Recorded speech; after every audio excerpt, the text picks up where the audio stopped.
So there's a lot of, I'll just share, and if the person that I had the discussion with on Messenger this morning about Babylon being in Iraq, the final Babylon of history, and Revelation 17 Babylon, to me, this is still an open issue.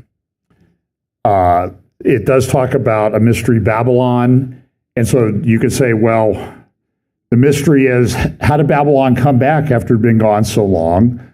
Or maybe it's someplace else that has the characteristics of Babylon. And so I just think we need to keep an open mind on this. And I hear people, they cite that they're building a port, 350 miles from Babylon within the region of the old Babylonian Empire.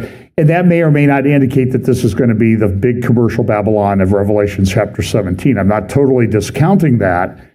What I'm just saying is, it's nowhere near the big commercial center that I see in Revelation chapter 17, or even in some of the passages in Jeremiah. Some people say it's the U.S., some say it's Rome, some say it's Jerusalem. And so I'm just saying is, let's keep an open mind. And Daniel chapter 12 says, as we get closer to the time of the end, people will have an understanding about how these Bible prophecy things work out. So I do have differences with a number of my friends and colleagues about some of these things. For example, there is a pretty well-established teaching. I would say it's probably within the pre-trib community mostly, that the fourth seal says he's given authority over a fourth of the earth. They are given authority over the fourth of the earth to kill with sword and beast of the earth and that type of thing. And so that then gets translated or applied to mean that 1/4 of the earth will die during the fourth seal. I don't see it that way. I think he's given a great scope of authority, just like the Roman Empire controlled about 20% of the world when the Rome was at its height. So it's a controversial area. I just don't see that verse in Revelation chapter 6 as saying that 1/4 of the earth dies. Because I don't think that's what it's saying. It's talking about scope of authority and intent, but doesn't mean that the intent is fulfilled by killing 1/4 of the earth. So that's my take on it. And so as we get closer to the end, though, the wise will understand. So that's one of the things. And then we also sort of make reference to Jerusalem being a cup of trembling. I think I have that in one of my slides here, or my dominoes here at the first. Of course, I got my canary in there. Jerusalem is a cup of trembling. And we can see that that's coming into the forefront. There's a lot of controversy right now about the red heifers and whether they're all disqualified or not disqualified. I still think there are efforts being made to practice for the beginnings of a sacrificial system that will manifest itself, I think, on the Temple Mount at some point in the future. Don't know how that will go. Maybe it's an errant missile takes out some buildings on the Temple Mount, so people will have something to do with it. If you remember back during the Gulf War, when Saddam Hussein was launching Scud missiles, I think he launched about 35 of them into Israel, and nobody knew where they were going to go. Of course, that was back in the days before they had all the computer calculations for Iron Dome and that sort of thing. But Scud, the Scud missiles, they said Scud, S-C-U-D, stood for sure could use direction, because nobody knew where they were going. So he's launching these missiles at Jerusalem, just like there's this poster picture in Tehran where it's the Temple Mount, Dome of the Rock in the middle, sort of the center of this controversy that we're in, and there's missiles flying all over the place. Well, what if one of them doesn't go the right direction? And so the word that I got from people in Jerusalem back in the Gulf War in the 90s was whenever one of those missiles was coming in, Orthodox Jews would run to the Kotel, to the Western Wall, and pray that the missile would hit that thing on top. and kind of save them some trouble. So it's a very volatile world. So I'm going to talk about it. So everything's just in chaos. And so I don't know that some things that I talk about are directly related to Bible prophecy, except for the sense that they show that at the time of the end, we're sort of given an indication that the world's going to be going through a period of extreme chaos and uncertainty that's going to lead to the rise of this Antichrist, this world leader. And I really think we're at that stage. I mean, how many... So when I sit down and I go through everything, in fact, I sent a text message to a couple of friends this morning. I don't think I've ever felt more overwhelmed by the scope of what's happening and the amount of things that are happening than I was over the past few days. So I have notes. Of course, I left them at home. I have notes all over my desk and that type of thing. I send myself text messages, I send myself notes, and then I can't get them translated into this. So let's look at a few things. Now, this is kind of an interesting tweet from Elon Musk. So there's some things that Elon Musk is doing that I like. I like that they're rooting out waste, fraud, abuse in the government in terms of spending money, inefficiencies, and that sort of thing. However, correcting that involves a lot of pain. People are losing jobs. People are upset. There's court cases all over the place, which in some respects, if I was still actively practicing law, I would say that's great because, we like lawyers having a lot of work.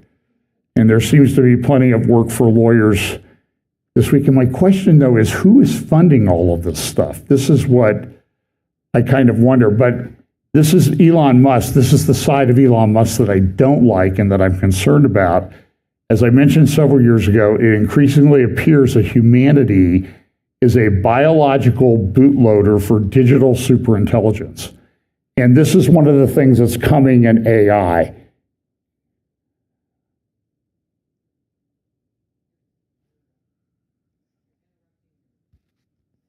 Oh, okay, sorry. So, this superintelligence that's coming in AI, we haven't got the hand signal thing worked out yet, Pam and I. It's only been 50 years. And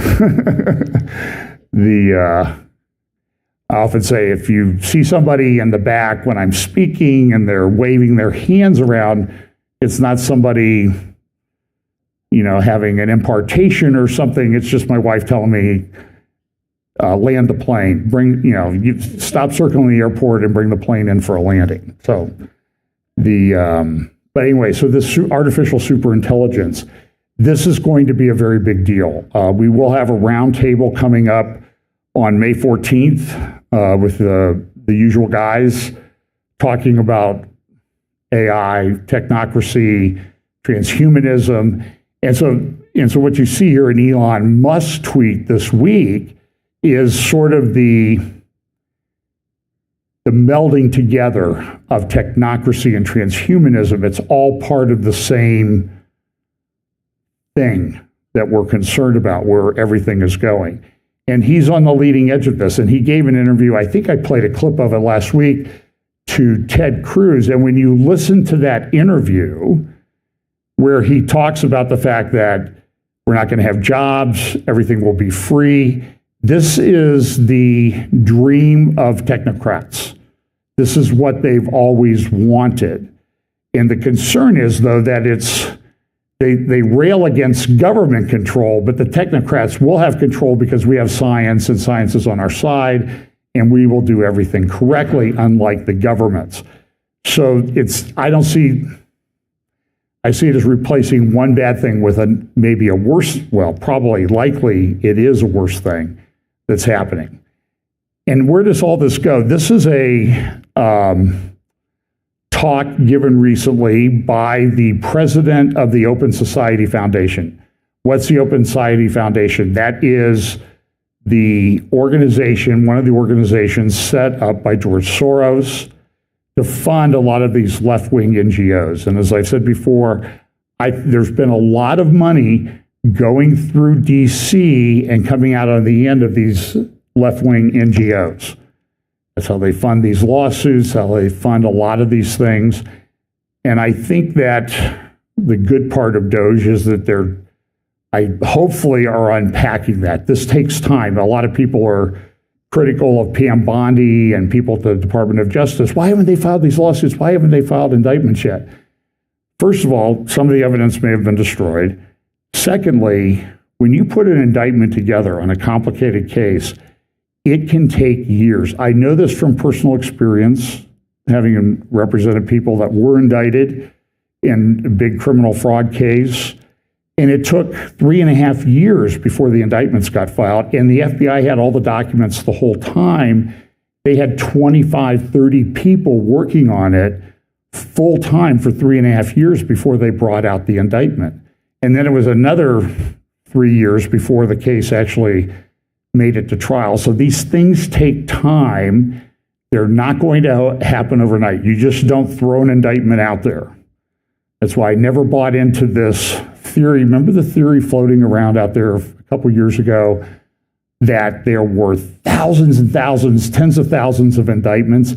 It was all, and I said this when it was 3,000 indictments, and it eventually got up to 250,000. I said the 3,000 number was nonsense. It was not believable. It was not credible.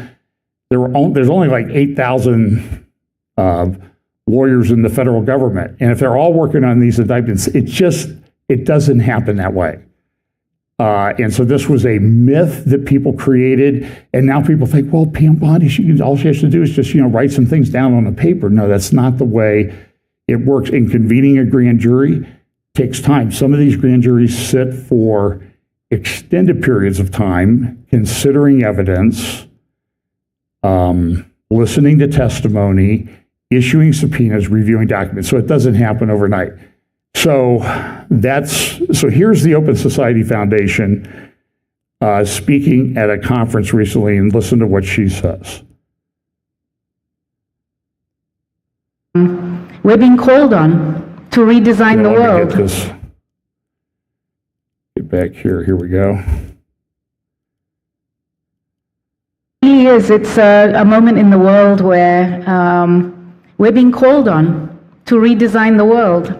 All of us, in whichever space we occupy, this is a time where what we do now will shape the next 50 years. And so the design school is the best place to have a discussion about the state of the world, even though it wouldn't have been obvious at first glance.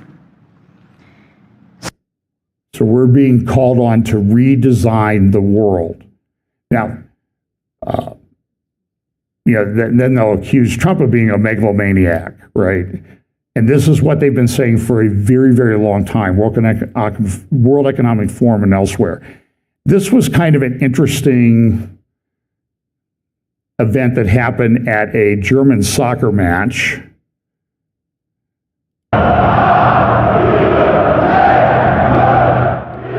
So this is a German soccer match last week. And you see what they put up? They put up a pentagram, and then they put this phrase down here. It's in Latin, and it essentially means, come out of the abyss, Lucifer, and take charge of our souls, essentially, is what, that's sort of a paraphrase of it. It was at a soccer match. So, now I think this might qualify as the most interesting thing to ever happen in a soccer match, ever.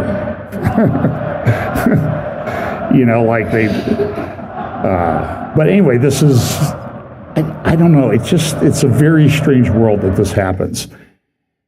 So Trump brought out his tariffs this week, reciprocal tariffs. I could go into a lot of detail on this. I will say this, the markets are in meltdown. The U.S. stock market, since Trump took office, has lost about $11 trillion in value. Now, they always put that number on there. It has been posited by conservative economic thinkers for a long time that the market has been extremely overvalued. and that there needs to be a correction of some kind. It may be that, and I heard an interview with Ed Dowd. He's a former Goldman Sachs economist, very good thinker on things economic, and he's been saying there's a big financial global reset coming. It's inevitable, it's going to happen. Now, he was saying the other day this is bad, but, if I'm paraphrasing, he was on War Room Friday or Saturday. He said, look, don't panic, hang in there, because he now thinks that the stage has been set for a massive recovery. And the one thing that's interesting in the world that we live in, have you noticed that these up and downs that we have in markets, I mean, they've always happened, but now everything is compressed.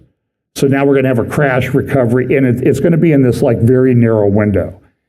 And the result of that is that it's very volatile. It's part of what I talk about, acceleration, convergence of all these things are going to be happening in the end times. It's like a vortex. Saw a lot of vortexes this week. I actually was watching the radar. Of course, we've had a lot of rain here. Other places to the southwest of us have just having massive flooding. And Pam and I are planning a trip, and I'm looking at a lot of places we're going to be driving. A lot of roads closed. I think there are 82 roads closed in southern Ohio right now because of flooding. But I think it's mostly in southern Ohio. But anyway, as I'm watching the radar, it was very strange. It was like this thing was doing like a barrel roll, the storm and clouds and everything. I don't know that I've ever really seen that. But so now we have these economic tsunamis, economic vortexes, and we're right in the middle of one. Now, Victor Davis Hanson, I don't have time to play it. So there's different views on what Trump is doing. He's a madman to he's a genius. And it's pretty much nobody in between. So Thomas Sowell, who I respect a lot, he's in his mid-90s now, economist, conservative, great thinker. He's very concerned about this tariff thing and starting a trade war. He says it's happened in the past a couple times, and the result was a big global depression. On the other hand, I mentioned Ed Dowd, who says, look, it's going to cause a big bump here, but there's recovery coming. So just hang in there, be patient, don't sell everything, it'll come back. Let's hope so, right? Then there is Victor Davis Hanson, who's very pro-Trump, and he just says, look, it's very simple what Trump is doing. It's not, he's saying is, listen, Canada, Europe, all you countries, Vietnam, you put tariffs on our stuff. So we're going to do reciprocal tariffs. Whatever percentage you put on us, we're putting on you. And that seems to be pretty fair in many respects.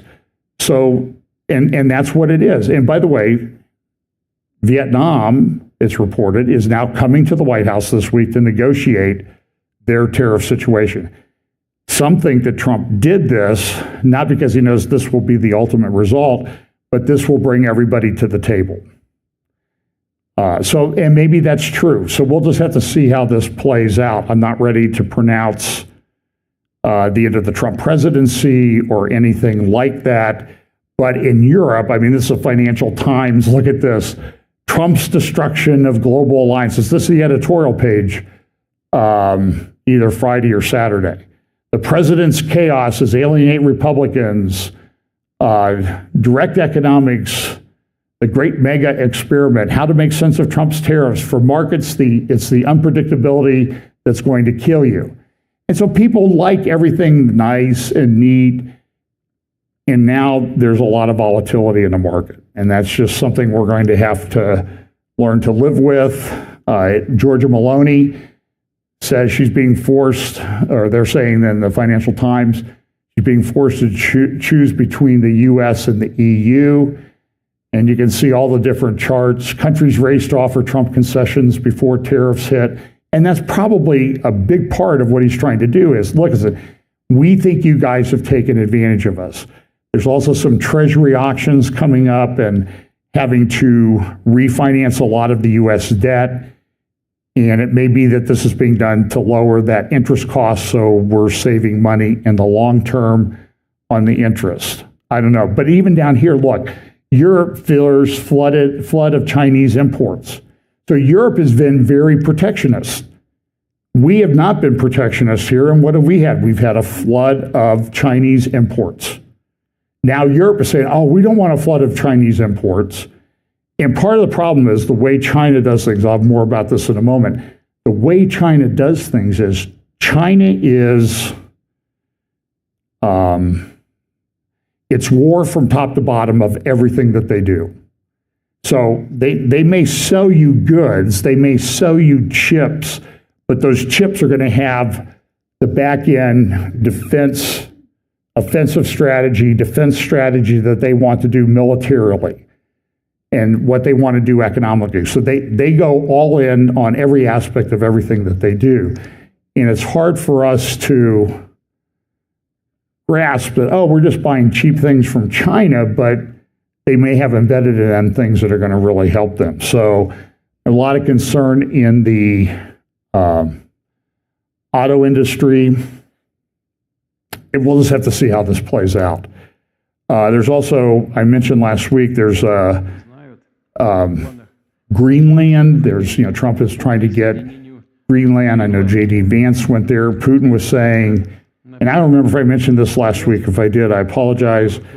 But Putin says, look, the Arctic is very important to us, and we understand why the U.S. is interested in Greenland. I mean, in fact, there were people in the past, presidents in the past, who were trying to get some treaty or sovereignty or control over Greenland, and because of it, it's because there are a lot of oceanic roadways between Russia and here that China and Russia can exploit militarily with submarines and ships and that type of thing. And so if you control Greenland, you can shut off a lot of that. It's very strategic militarily. So that's happened. So Trump continues to purge people. He had a meeting with an activist, Laura Loomer, the other day. And after the meeting, he fired 6 people at the National Security Agency. Don't know if that was related or not. A lot of people, of course, in the Washington Post world and the New York Times world, it was directly related. And maybe those people needed to go. I don't know. That is going to shake out. There's also a lot of, I don't know how many dozens of lawsuits have been filed over various aspects of what Trump is trying to enact. This is lawfare. Remember, we just went through a period of lawfare where these big law firms were being funded by Democrats, funded by these left-wing NGOs to go after Trump and members of Trump's team. Some of them went to prison on what my view is ridiculous charges. A lot of things were drummed up.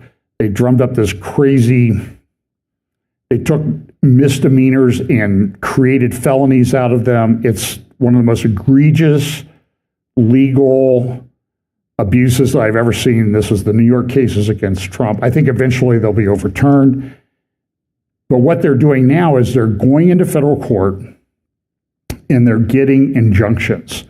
In many cases, nationwide injunctions. This is not what the rule was designed to do. The rule on temporary restraining orders and injunctions. So I know a little bit about this. I did literally hundreds of these in my career. It's Rule 65 of the Federal Rules of Civil Procedure. They have standards in there. You have to show irreparable harm. You have to show that money damages won't take care of it. And then you can get an injunction between the parties. But what these activist judges do is they say, oh, we'll just stop everything all across the country. That's never been the way the injunction rules were designed to be. So, for example, if I have a case where, let's say I'm trying to enforce a non-compete agreement, the non-compete agreement, if I've drafted it, will say, if you violate the non-compete agreement, so let's say you work in computer industry and I represent the person that employs you, you sign a non-compete agreement that for a certain period of time after you leave, after you're terminated or voluntarily leave, you will not be able to compete. Usually, sometimes you try to make it nationwide.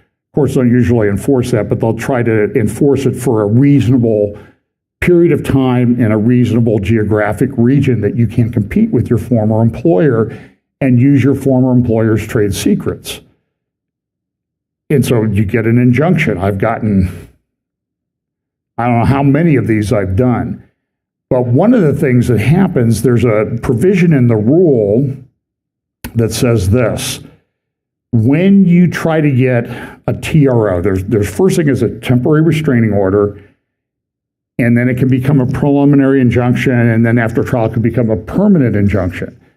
But the party that you're getting the injunction with may suffer damages. So the court will say, the rule says, well, look what the rule says. The court may impose a preliminary injunction or a temporary restraining order only if the movement gives security in an amount that the court considers proper to pay the cost and damages sustained by any party found to have been wrongfully enjoined or restrained. So what's happening in these government cases, the government's going to suffer economic damage if they're going to have to continue to pay out $2 billion. But the courts they're just completely looking over the requirement of posting security. You have to go get a bond. And bonds are not cheap. Some people think it's like a bail bond where you put up 10%. In injunction bonds and things like this, you may have to put up 10% as the price of the bond, but you have to give security for the full amount of the bond. So if you're doing something that's going to potentially damage somebody by $2 billion, you have to have a lot of skin in the game. And so what's happened is there was a case a few weeks ago that went up to the Supreme Court, and it was involving $2 billion that was supposed to be paid out to different agencies or to different contractors. And the Supreme Court just said, let it just go through the litigation process. But what they did was they took a TRO with no security and turned it into an injunction. And so now the government has to pay out $2 billion because of what this judge said. That's not what the rule designed.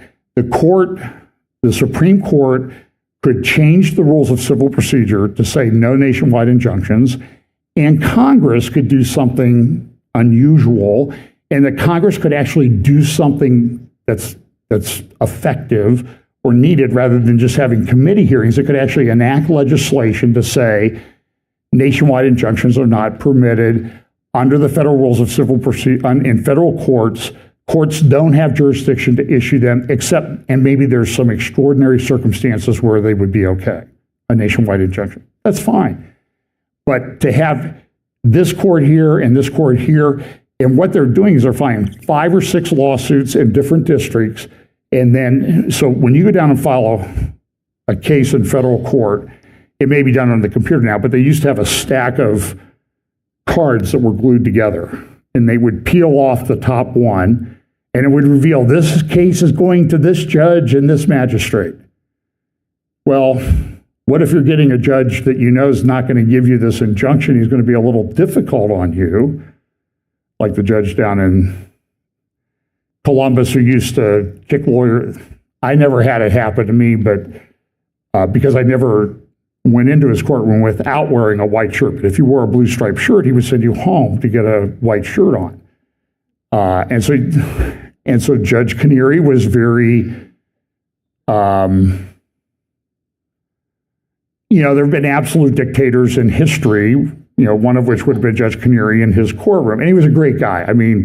But he was, if you're on the wrong side, let's put it this way, he seemed like a big bad tyrant. And that's true. But anyway, so these cases need to be controlled, and they're completely out of control. So there was, now another case went up about $65 million in teaching grants that were canceled by the Trump administration because they were promoting DEI. Trump's put out things about we're not going to do DEI. That was an executive order under the prior administration. We're not going to allow it. And so they cancel all these contracts, and the lower court said, oh, give them an injunction, give them a temporary, they said temporary restraining order, but it was really an injunction, which is for a longer period of time. So they took it up to the Supreme Court. The other thing that the federal rules of appellate procedure say is, if you have an injunction granted against you, you can appeal that immediately. You don't have to wait until the trial is over and all this stuff is done. You get to go to, the other side got to get relief against you right away. You get to do your appeal right away. That's the balance. So it went up to the Supreme Court in a 5-4 decision. John Roberts doing whatever. I don't know what John Roberts is thinking these days. I think it's time for him to kind of resign and go play golf. Let somebody else be appointed as the Chief Justice.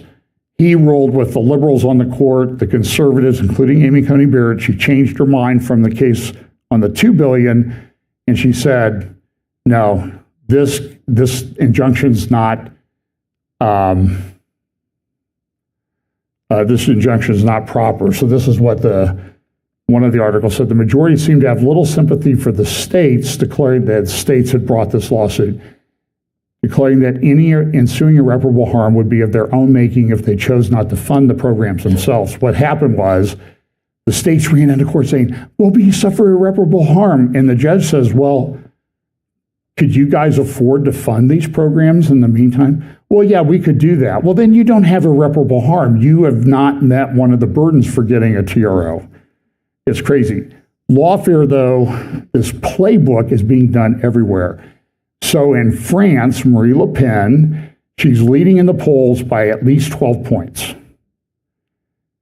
She's accused of some kind of, she and her party are accused of embezzlement and that type of thing.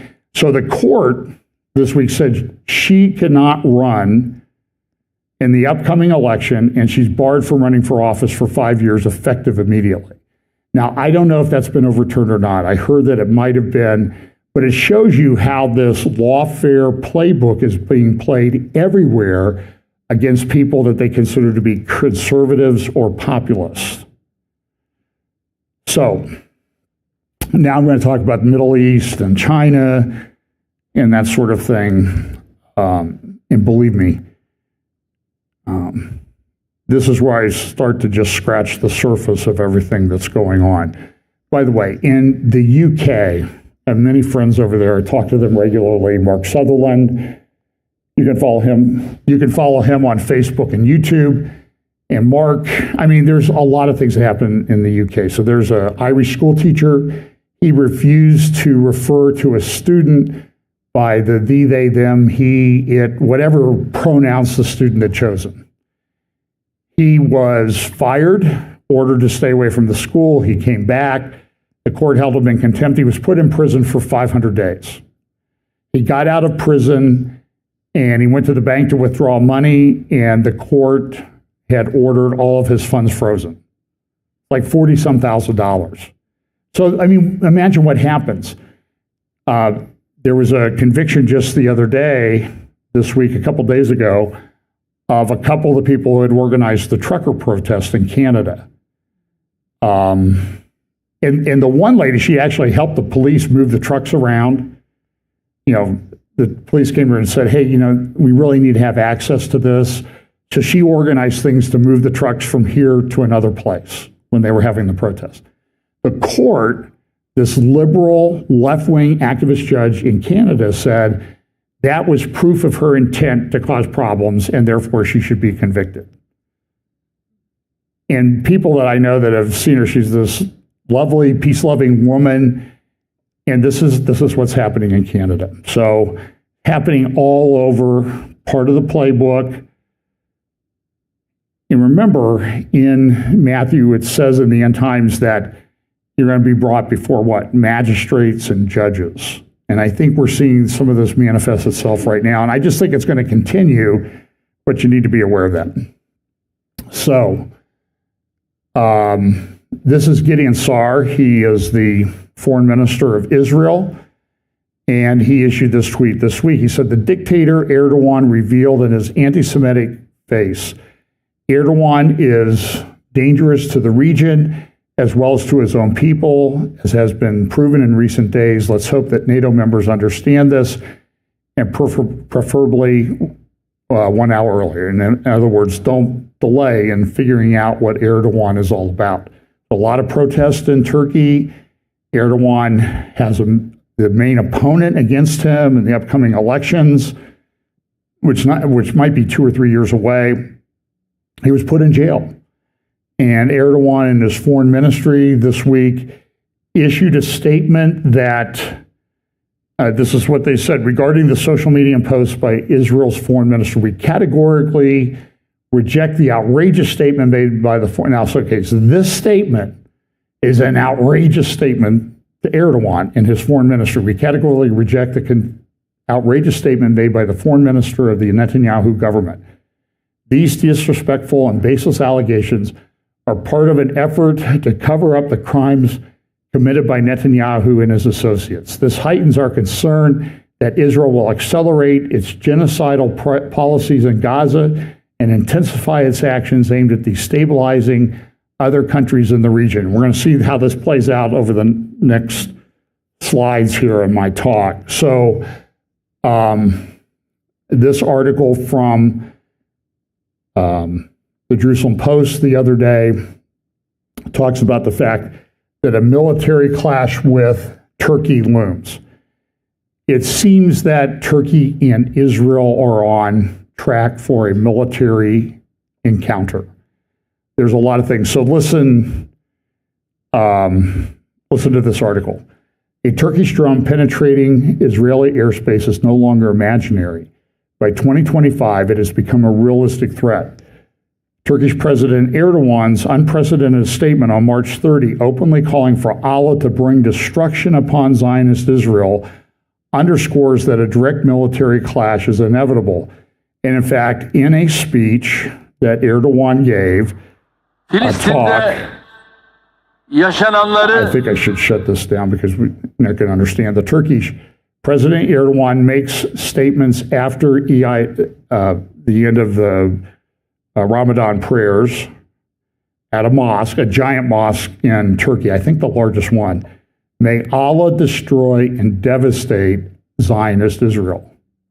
So this is what you really want to hear, right? At the end of a religious holiday, destroy the countries that we don't like, destroy these Zionist Jewish people. This is what Erdogan said. This was a few years ago. This is in 2024, about a year ago. Hey, Netanyahu, my prayer is, oh Allah, manifest your name almighty and destroy these Zionists, starting with Netanyahu. So this is what's going on. Now this article, the military clash with Turkey looms, there was a report that I've referenced. It was issued, I think it's dated December 31st. I've talked about it a couple times in the past. It's called the Nagel Commission Report. And in the Nagel Commission Report, it does talk about Turkey, and it talks about Syria. So listen to some of what this says in the context of what we see going on, the developing conflict between Turkey and Israel in Syria, but what it also says about Syria. Before any individual pursuit, and understand this is translated, so it's going to be a little awkward in some places, it is appropriate to remember the basic situation of the state of Israel. This is the Nagel Commission writing to the government in Israel. Okay, these are things that we're finding that are going on in the world. And the one thing that the Nagel Commission did or didn't do was they didn't go back and say, okay, what happened on October 7th? How did that happen? What did we miss? That's not what they did. They were looking forward, and they see this, but put this in the context of these prophetic scriptures to talk about a clash between Turkey and Persia and Israel with their allies. So before any individual pursuit, in other words, going after the individuals responsible, it is appropriate to remember the basic situation of the state of Israel. This situation will probably not change despite the major changes that have taken place and are expected to take place in the reality of the Middle East in general and Israel in particular, including the fall of the regime in Syria, which happened while we were concluding the committee's work. Remember, that started about December 1st. By December 8th, Syria had fallen to an Islamist government.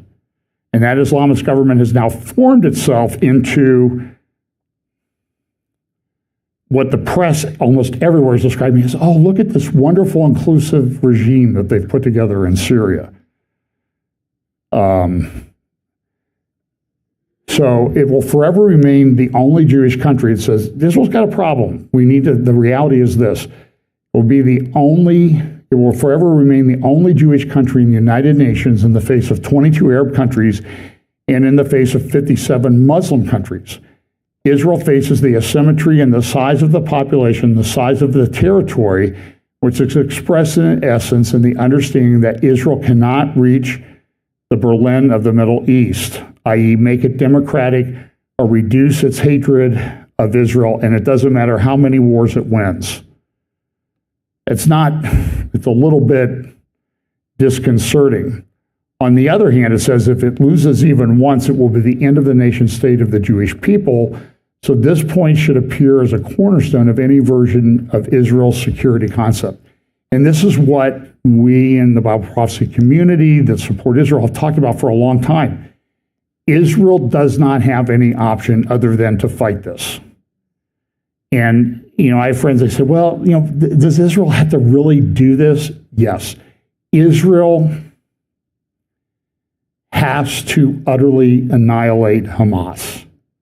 I don't know how to say this. It cannot leave one person standing that supports Hamas or its ideology. It has to eradicate it. It's called self-defense. This is the question, too, that I've asked some of my Israeli friends. So let's go back to October 6th. Suddenly on October 6th, everybody has an epiphany. Hamas is about ready to attack us. They're coming across the border tomorrow. There's going to be thousands of people who really aren't in Hamas. They're going to come into the kibbutzim along the border. They're going to go into police stations. They're going to kill, rape, take people hostage, and that type of thing. So let's say on October 6th, everybody in Israel wakes up and says, this is coming. What should they have done on October 6th? Well, prevent them from coming. Well, but how do you do that? Because now you've got this terror base embedded like no terror base has ever been embedded in a geographic region. Every Jew left Gaza in 2005. Every single Jew. In fact, every single dead Jew that they knew about, they dug up and brought them back from Gaza. So that it was Jew-free. They got money, they got relief, and what did they do with it? Oh, they talked about, Gaza is such a horrible place. Well, I've seen videos of shopping malls and that type of thing that are pretty nice, beach resorts and that type of thing. And look, there were a lot of it, people lived in poverty. But Hamas took all the money and built these underground tunnels. So what do you do about that? And if you knew about this on October 6th, would they not have done what they've already done?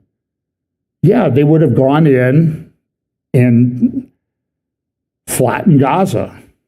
But if they did that before they had dead people and hostages and that type of thing, what do you think the world reaction would be?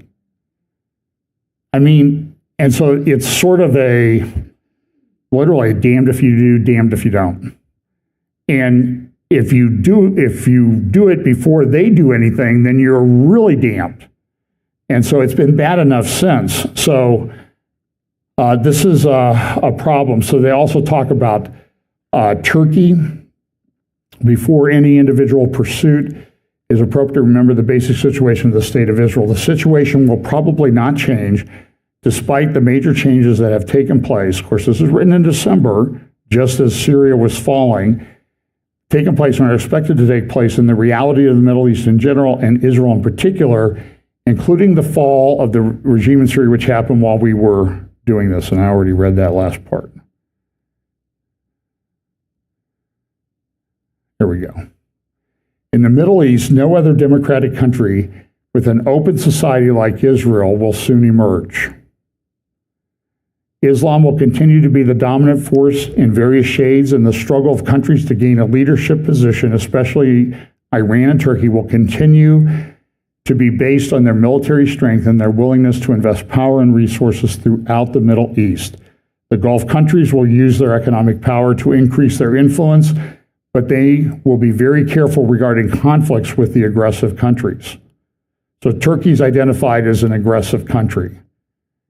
In light of this, Israel must understand that it is doomed to prepare for the next war and rely primarily on its own strength, even if it finds itself in a long period of peace. The sword must be sharp and ready at all times, even when it is sheathed. And this is one of, like when we read the passages of Ezekiel 30, it talks about Israel living in peace without bar or gate. And I will be honest with you, in light of the world situation, in Islam and everything, I wonder how that happens. Because this invasion of these Islamic countries happens when they think they're living in peace. And so I just don't understand how they get to that point. I'm having trouble with the logistics of how that works out. There's no doubt that the latest change that took place in Syria has broad meanings and effect that can affect the situation on both sides of the border. Therefore, it is necessary to treat it with the necessary caution. It can already be said, after the blows Hezbollah received and the changes in Syria, it will be very difficult for Hezbollah and Iran to renew an array that threatens Israel due to the closure of a massive armament route through Syria. The physical separation between Iran and Hezbollah and the fact that Syria seeks, at least in its current statements, some of which are intended for the Western ear, to disassociate from Iran, certainly make it easier for Israel, reducing the expected risk from the renewal of Hezbollah's strength and willingness to enter into a massive conflict. But then it also says this, on the other hand, we must not forget the source from which the rebels and their leaders came. And for this reason, it must be taken into account that Israel may find itself facing a new threat that will arise in Syria, which will in some respects be no less serious than the previous one, in the form of an extreme Sunni force that will also not accept the very existence of Israel. Furthermore, since the Sunni rebels will have political power by virtue of their central control in Syria, a greater threat may arise from them than the Iranian threat. In other words, this thing in Turkey, the problem will intensify if the Syrian force practically becomes a Turkish envoy as part of the realization of Turkey's dream of returning the Ottoman crown to its former glory. The presence of Turkish envoys or Turkish forces in Syria may deepen the danger of direct Turkish-Israeli conflict. Boy, is that ever true. And so this is, and then they also talk about potential problems with Syria.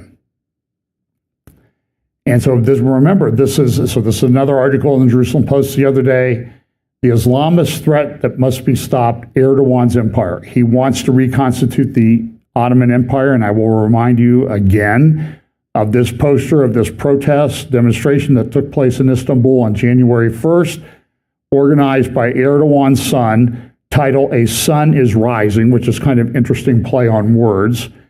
And it says, first, Hagia Sophia, Christendom, the largest church ever built in Christianity. Next, Umayyad, today Umayyad, that's Damascus.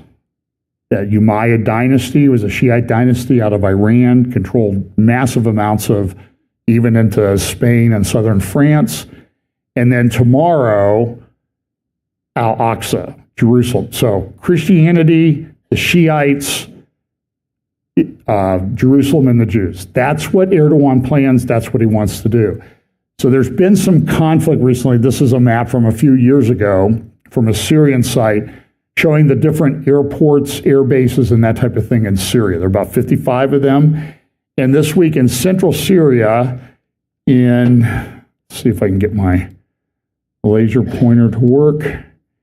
In this area here in central Syria, there's a base called T4. So these little red circles, those are Israeli airstrikes that have taken place. Let me expand here. Okay, so here in the central, see these little red dots? And so Israel's been very, very active in Syria, attacking old army stores and that type of thing. In fact, these are some headlines from Arab press. On the right, that's the United Arab Emirates, the National. Israeli strikes kill at least 13 across Syria and warning to new authorities. Saudi Arabia newspaper, Arab News, Israel's trying to destabilize the new Syria. So, but you notice, who are the people that are saying this? This is Saudi Arabia, which is trying to achieve normalization with Israel. In fact, I think Trump's first foreign trip, like in his first administration, is going to be to Saudi Arabia. I don't know when it's coming up. And the United Arab Emirates, who are in the Abraham Accords, they're saying, oh, this is terrible, what's happening? But you notice they don't really, they criticize Israel, but they're not putting any muscle behind it. It's talk. And this is typical in the Arab culture. They will talk about things, they will say things that sound really strong, but then they won't do anything about it. So this is from also from the Jerusalem Post. Airstrikes in Syria meant to convey a message to Turkey, source tells the Post. Now, it's interesting that these Arab newspapers criticize Israel for attacking in Syria. And Israel's doing this because Israel sees an opportunity, but they also see a problem. What if these Islamists aren't what they're sort of portraying themselves as? This, you know, they're getting a haircut, they're wearing suits, they're having these nice meetings. And so if Israel attacks in Syria to protect itself, everybody has a meltdown about it. But this map, this is also from one of the websites, and you see up here in northern Syria, see all those red dots? What are those? Those are Turkey strikes on Syrian territory. Now, my question is, how many Arab newspapers do you think are covering this? This comes from the Institute for National Security Studies in Israel. It's a think tank. It's kind of a centrist to left wing. They think for example, I would think a lot of them think that a two-state solution will actually work. Good luck with that. But they put up these great maps that you can get on their website about the Turkey strikes. And nobody talks about it. There have been something like, these are just sort of generalized, there have been like 1,600 of them over the last 6 months. How many people in the Arab press are talking about that?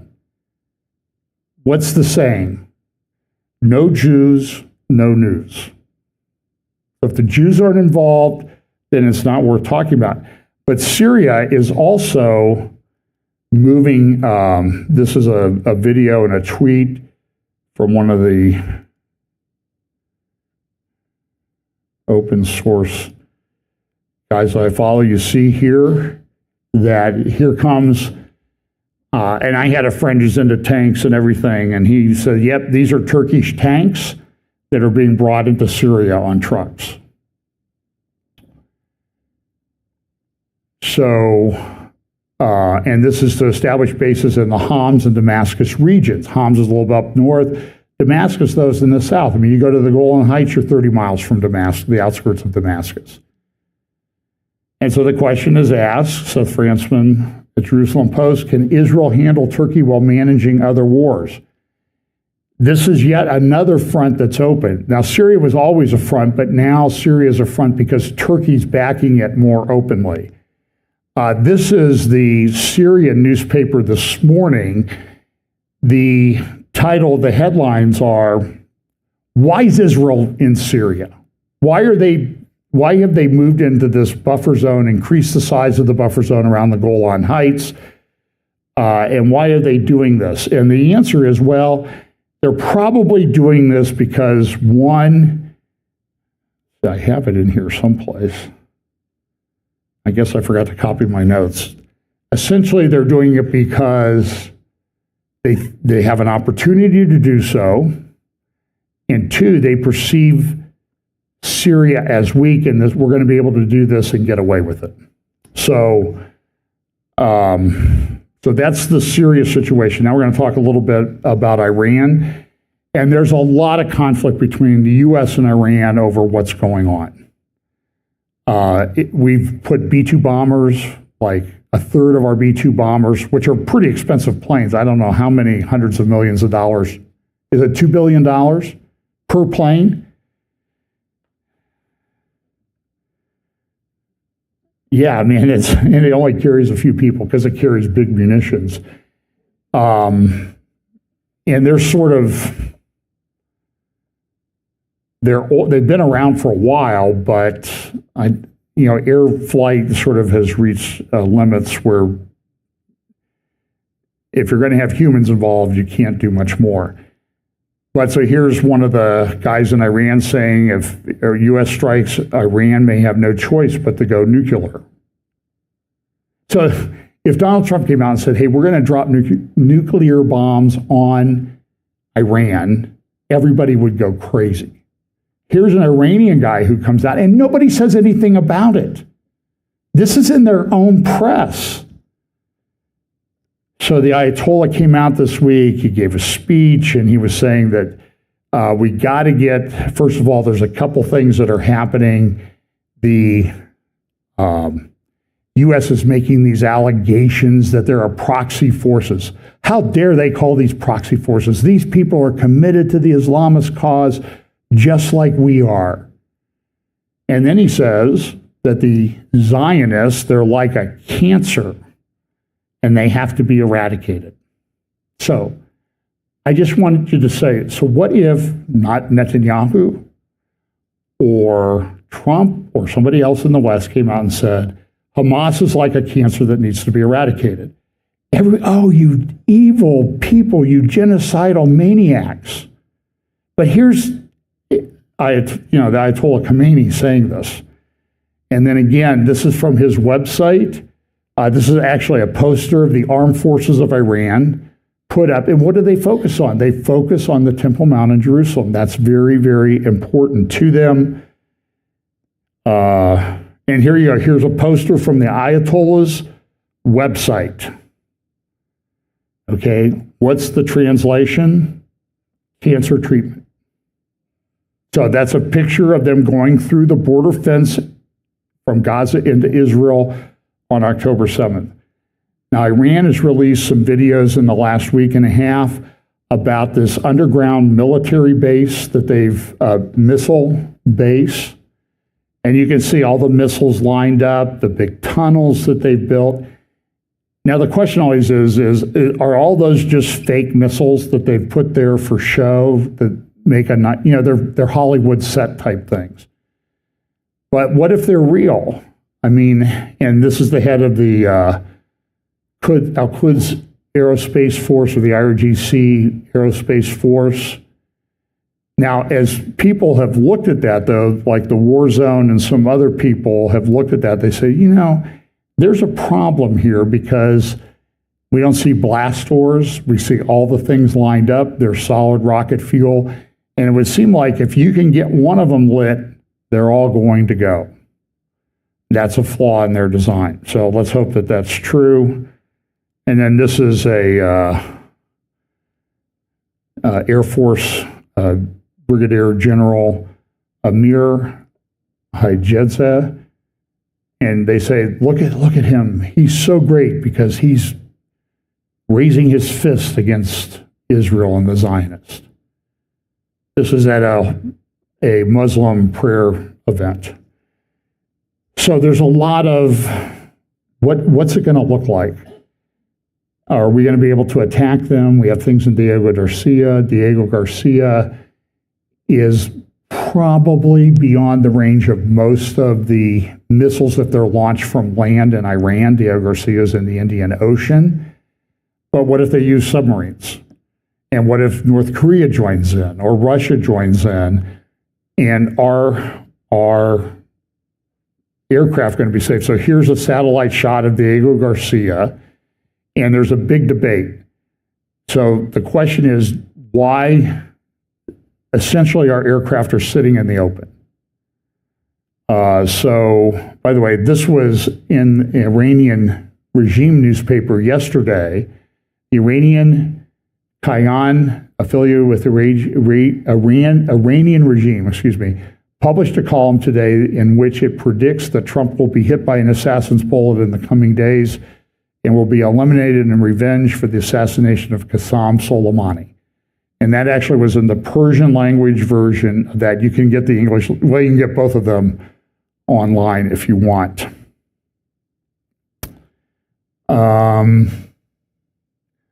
U.S. is now, Trump has come out, so we're going to do direct talks with Iran. I don't understand why we do, it's like insanity. We do the same thing over and over again and expect a different result, and it never works. This is from the National in the United Arab Emirates, that Tehran could build a nuclear missile within 6 months, and it's been 2 weeks to 6 months for 12 years. But the question is, do you want to be the guy who's there when they actually get across the finish line on that? So we have 6 B-2 Spirit stealth bombers, a third of the American fleet, forward deployed to Diego Garcia over the last week. This was a tweet from last Sunday.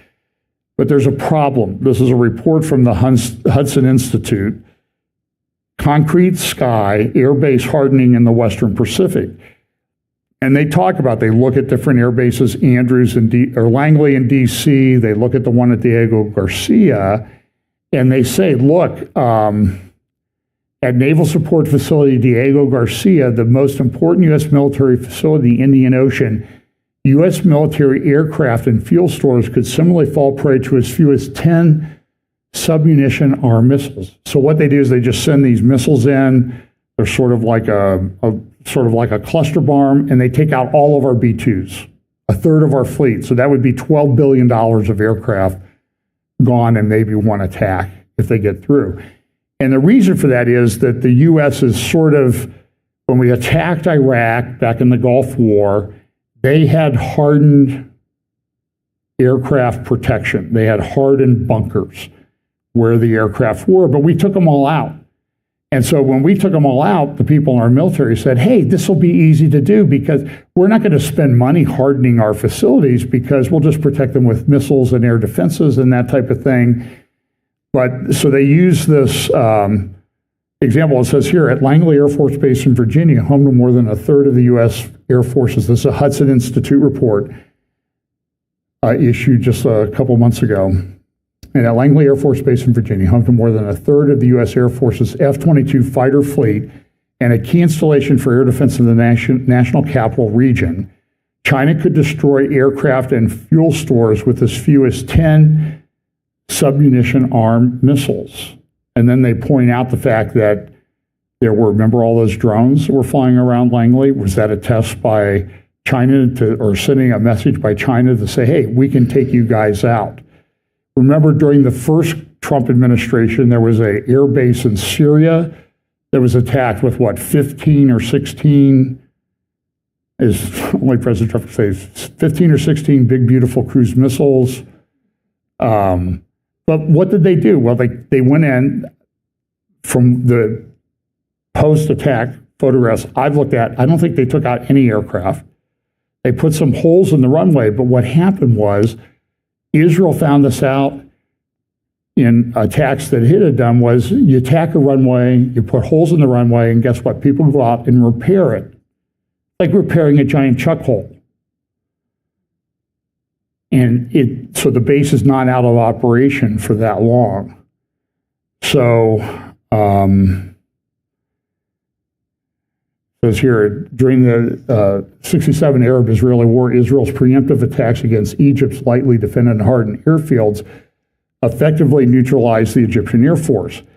After the war, Egypt and Syria launched a major program to construct hardened airfield shelters, HASs, and field modern surface-to-air missiles and air defense artillery.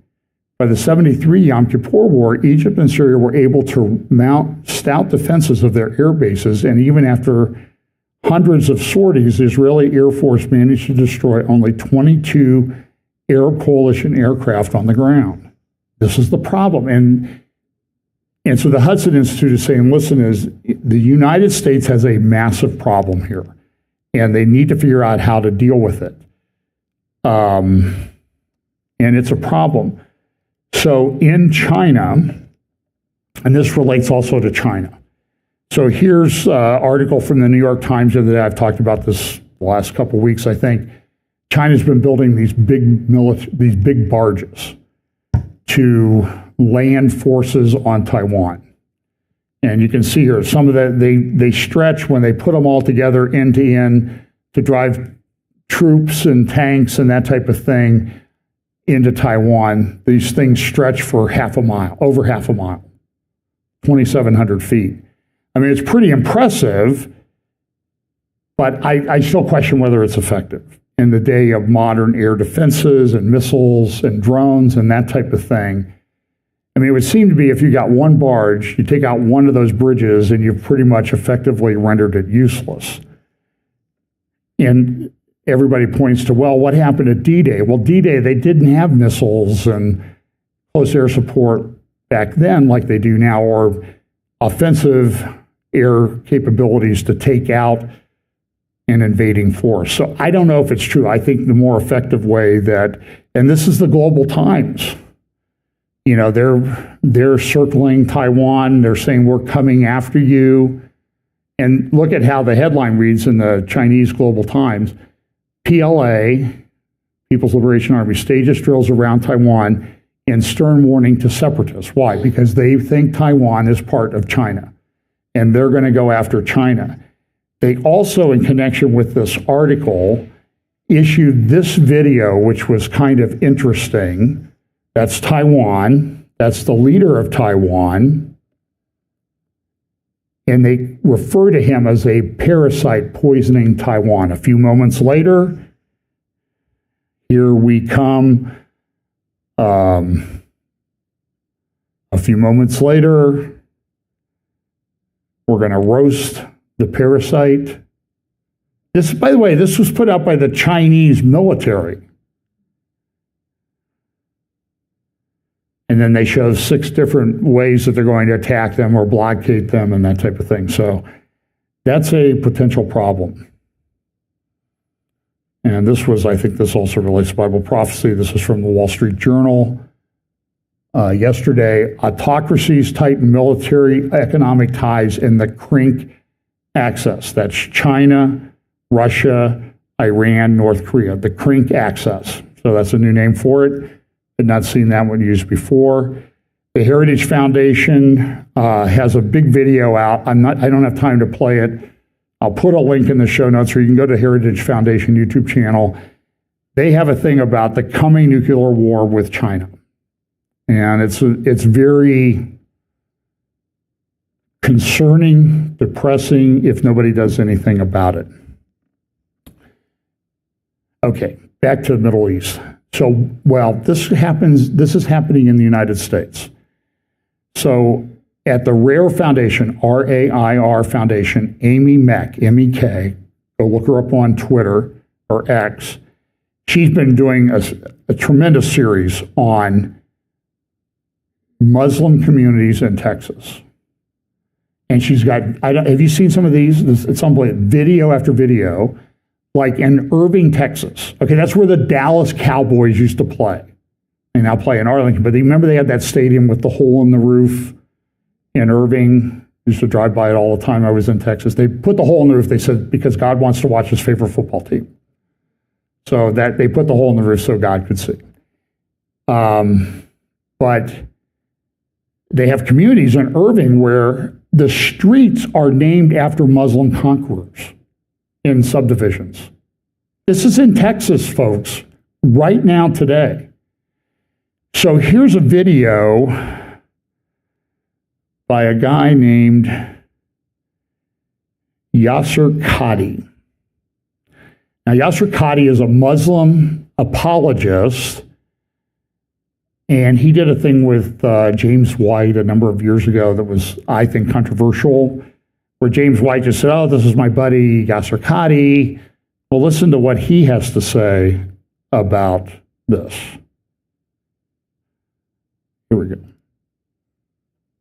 Brothers and sisters, I'm sure many of you have heard of the amazing project that we're doing known as Epic Cities. We are, alhamdulillah, constructing an entire city half an hour from downtown Dallas, literally 30 minutes from our own Plano Masjid over here. It's going to be a city of over 1,000 people. Alhamdulillah, we launched this website last year and we sold the entire phase 1 within days. Because of the demand, we are now opening up Epic Ranches. Epic Ranches is an exclusive opportunity for those who want to be within minutes of Epic City, but also want larger plots. We have 2 Epic Ranches. Epic Ranches 1 begins with 1 acreage and goes up to 5 acreage. And Epic Ranches 2 has plots of ½ acre and also investment opportunities for those who want to build condominiums. Brothers and sisters, this is a limited time opportunity. It is an amazing time to invest for the future, not only in yourselves, but of your children after you. We are inshallah ta'ala going to change the entire da'wah scene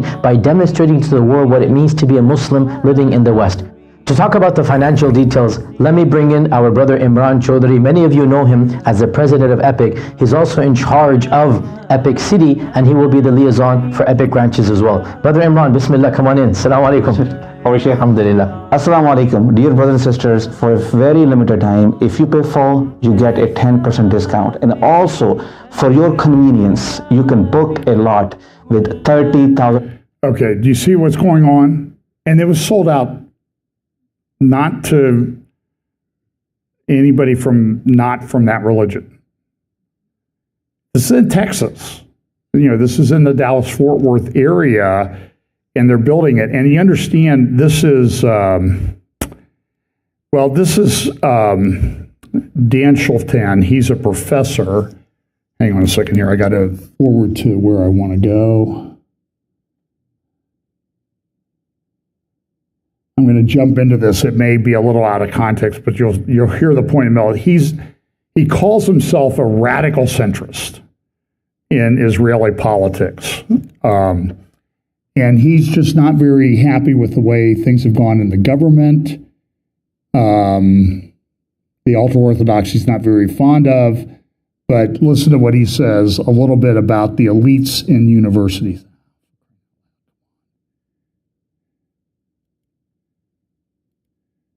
A lot has happened in the last, 18 months, 17 months. Here we go. Where the inevitable negative result happened. The inevitable response was people going to the right, and unfortunately to the radical right as well, because the progressives and the fascists are twin brothers. They serve each other, because when you run away from fascism and you're stupid, you go to progressivism, and when you run away from progressivism and you're stupid, you run to the extreme right. So we are still having people growing up, but at least the total control that progressives had over liberals. My problem was not with the progressives. They were not in power, perhaps with the exception of Obama. But they influenced the good guys, the liberals. And the liberals thought that if they want to be good liberals, they must listen to the progressives. If you want to be a good liberal, don't listen to the progressives, okay? Be a liberal. But, nobody will guess from your viewers who said the following, in my view, the smartest thing ever said about politics. Here it is. Power corrupts. Weakness corrupts absolutely. In other words, standing Lord Acton on his head. Yeah. The person who said it was Adlai Stevenson. Wow. Okay? The arch-liberal, my kind of liberal. Okay? The kind of person who understands we must tie one hand behind our back, but not the second hand. Right. And now, in Europe, these progressives have lost, and some good liberals lost with them. And I'm sorry, but the good liberals listened to the progressives, which is why they lost. Yeah. Okay? And now, in Europe, this enemy of Western civilization and enemy of Israel, because Israel is a combination of nationalism and liberalism. We call it Jewish democratic. Okay, but that's what it is: national and liberal.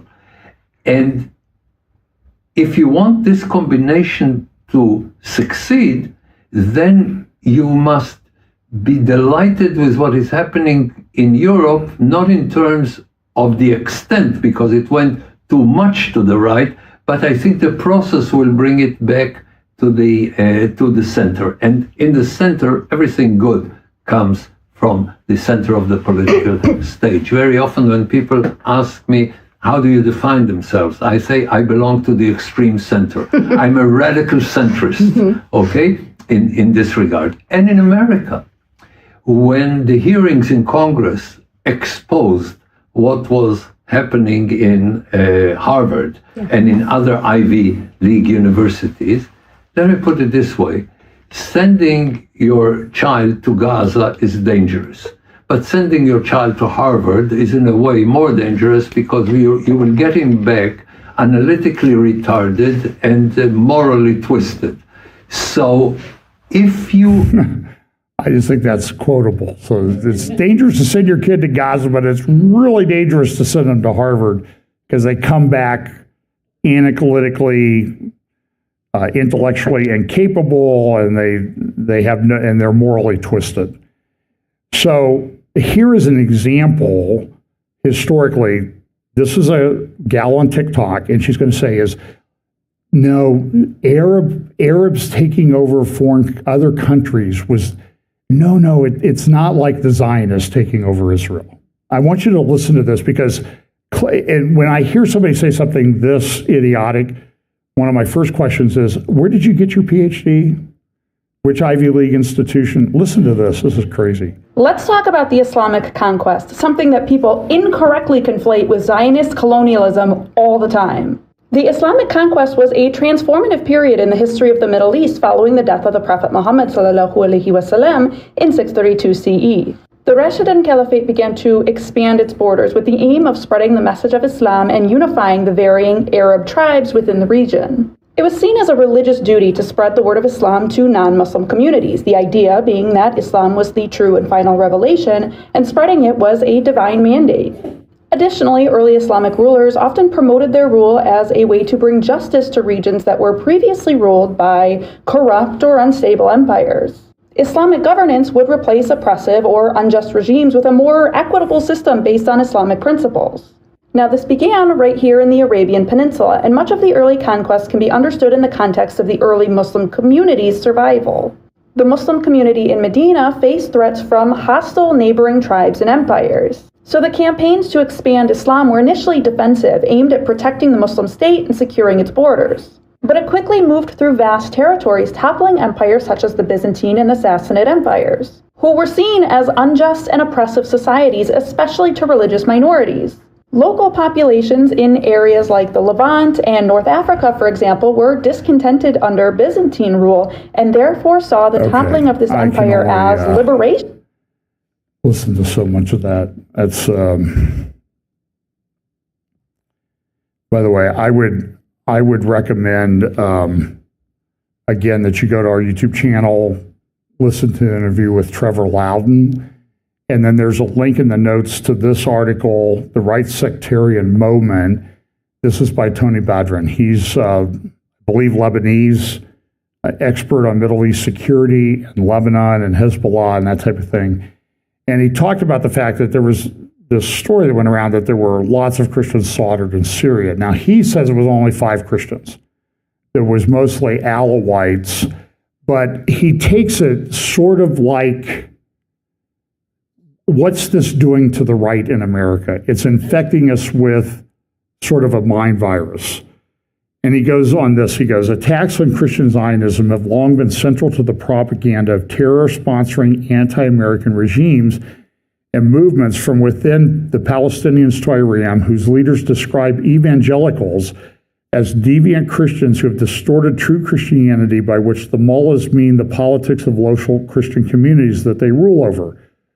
The third world discourse is now being adopted into full-blown targeting American evangelicals, run most prominently by Tucker Carlson and his allies, like Candace Owens, Ian Carroll's another one. In April, Carlson hosts a Palestinian Lutheran pastor who routinely rails against American evangelicals and Christian Zionism as an imperial theology to denounce the American religious right and Christian members of Congress for supporting Israel's war in Gaza and sending money to oppress Christians instead of supporting their brethren in the Holy Land. Tucker framed the episode by singling out evangelicals, as he often does. He said this: many Christian churches, and he always does that, kind of furrows his brow and very dramatic.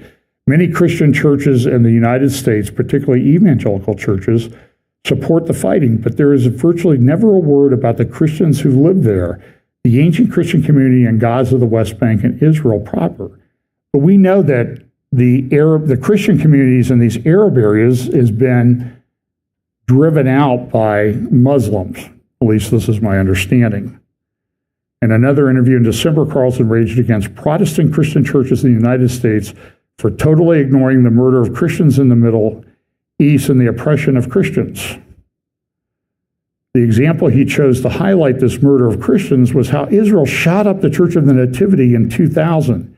You're shooting into the church on the site where Jesus was born? Really? He scrunches up his face. Listen, the Muslims, radical jihadis, went in and took over the church. What they were doing in that church, desecrating it and everything, and Israel went in and liberated it. But to Tucker Carlson, that's the Jews, look at how bad the Jews are. And this is the problem, and this is infecting the right in America right now. So go listen to my interview that Mark Sutherland and I did with Trevor Loudon about a week ago Friday. And I think I will explain a lot of how this is developing, and it's a huge problem. So you will see congressmen like Thomas Massey, who I probably agree with on 90% of what he supports, and all he talks about is, oh, look at AIPAC. AIPAC controls the government.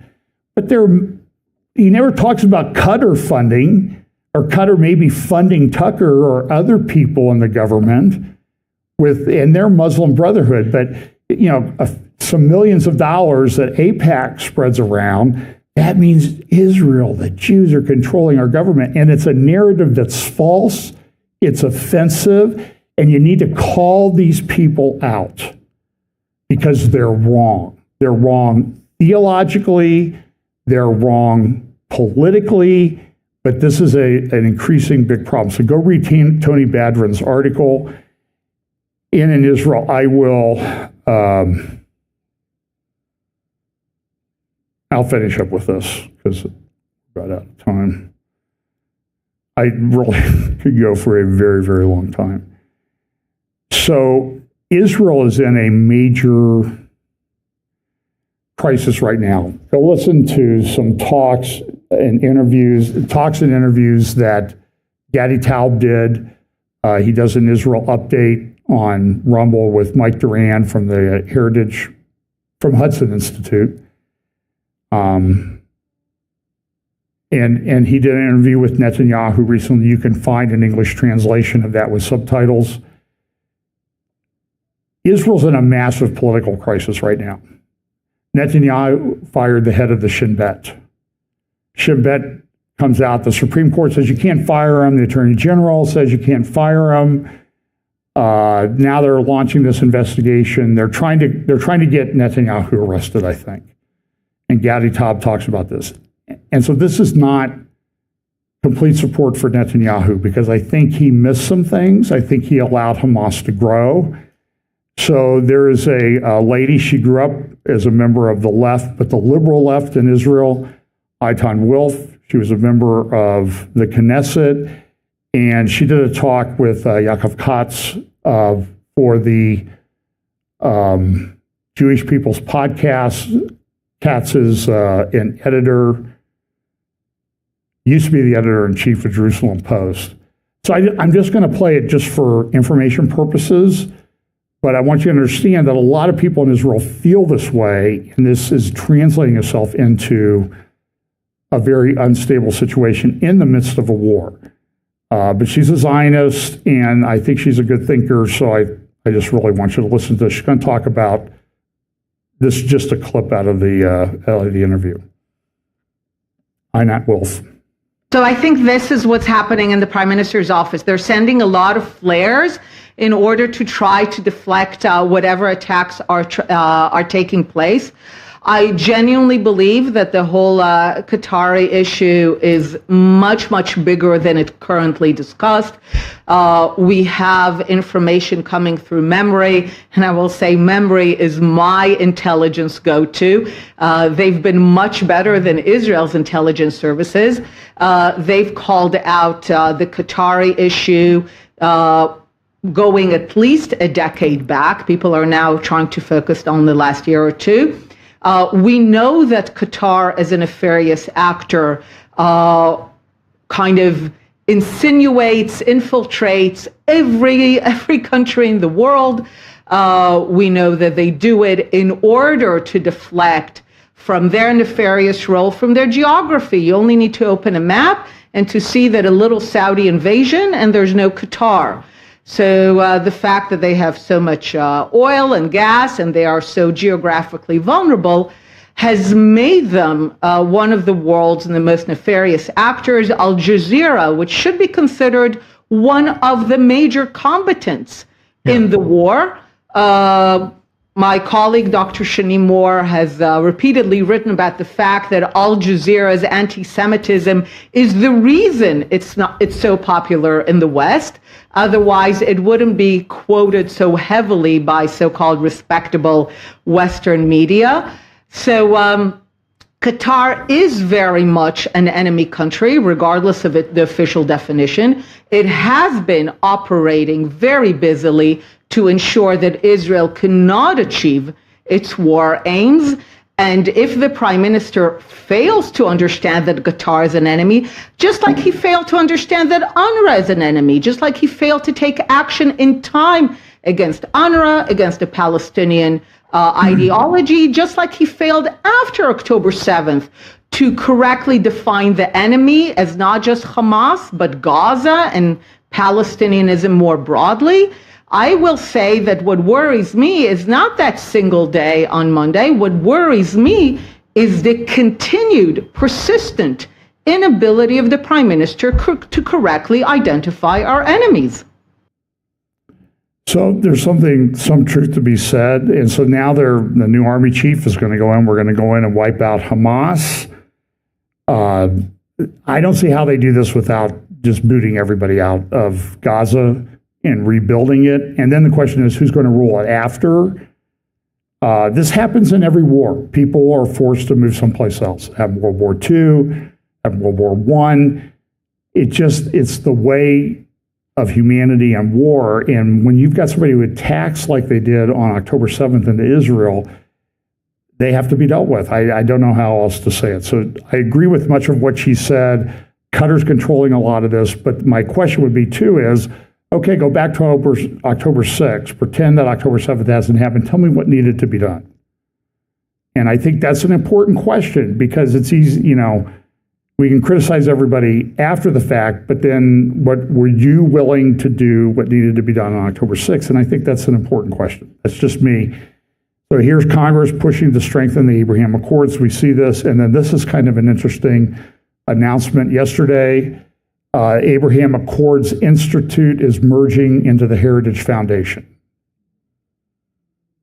And the Heritage Foundation did that 2025 project, that talked about getting government efficiency out. So what you're sort of seeing is the Abraham Accords Institute is kind of merging into the policy apparatus of the Trump administration. So that's kind of interesting. Okay, that's enough. So there'll be a lot going on. By the way, I still have the Israel trip. There's still spaces available. Some of you have reached out to me with some questions. I promise to get back. I've been very busy this week. My personal manager has some assignments for me. I know that sounds like a cheap excuse, and it is. But I will be back to you by the close of the day on Tuesday with responses on itinerary and some of those things. And so feel free to reach out. I think there's a email address in the brochure. There's a link on the church website on the Israel trip if you'd like to join us in October. Sort of two parts a tour sort of like a lot of other tours, but not quite, but then sort of a Heartland intensive we're going to try to do. And, it's very difficult to get the itinerary too far in advance because of the security situation in Israel. But I know Tom Hughes, my friend, was there this week, and he's going to places like Mount Ebal and some places up near Nablus, Jacob's Well. So there is some freedom of movement right now. We pray that continues, but